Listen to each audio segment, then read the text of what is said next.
নমস্কাৰ। ফেচবুকৰ গ্ৰন্থ সুবাসত এটা গল্প পঢ়িলোঁ।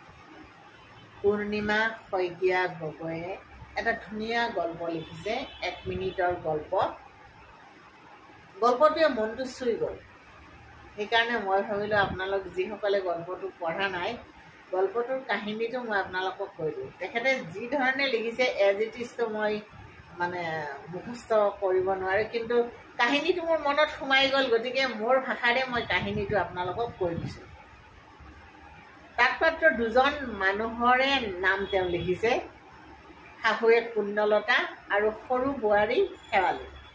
বাকী পৰিয়ালৰ নাম তেওঁ লিখা নাই। আচ্ছা, শাহুৱেক পুণ্যলতাই ক'লে যে আজিৰ পৰা মোক ভাত সাজ ৰুমতে দিবা। বোৱাৰীয়ে শেৱালি সুধিলে, কিয় মা? মোৰ দেখোন আজিকালি উঠি যাবলৈ মনেই নাযায়। ৰুমতে দিবা, তাতেই খাম। হ'ব মা। বোৱাৰীয়ে শেৱালিয়ে কথাটো মানি ল'লে। পুণ্যলতাৰ 2জন ল'ৰা আছিল। পুণ্যলতা আৰু গিৰিয়েকে বহুত কষ্ট কৰি ল'ৰা দুটা ডাঙৰ দীঘল কৰিলে আৰু এদিন বিয়া পাতি দিলে। ল'ৰা দুটা শিক্ষিত হ'ল, চাকৰি বাকৰি কৰে।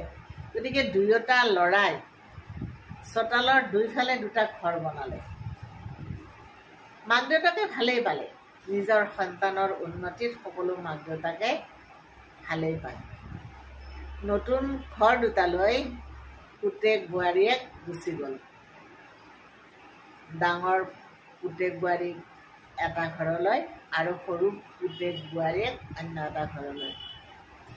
পুৰণি ঘৰখনত পুণ্যলতা গিৰিয়েকৰ সৈতে থাকি গ'ল। মাক দেউতাকৰ দায়িত্ব আজিকালি সন্তানবোৰে একেলগে ল'বলৈ টান পায়।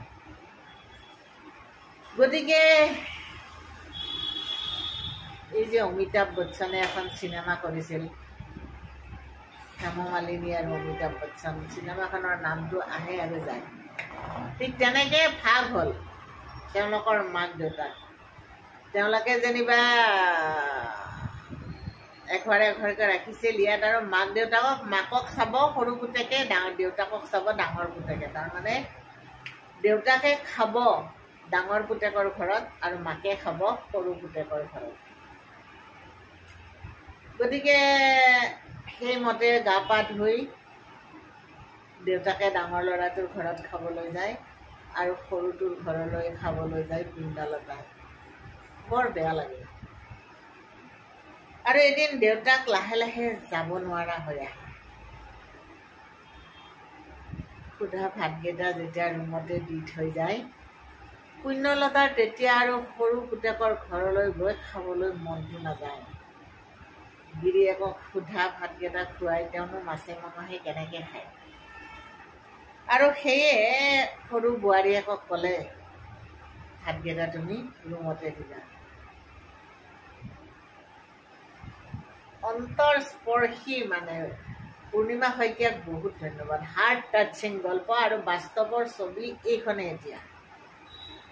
এতিয়া সন্তান যদি আপোনাৰ 2টা হয়, দুয়োটাই মাক দেউতাকৰ দায়িত্ব অকলে ল'ব নোখোজে। তাৰমানে কোনেও আগবাঢ়ি আহি নকয় যে মই কিন্তু মা দেউতাক চাওঁ।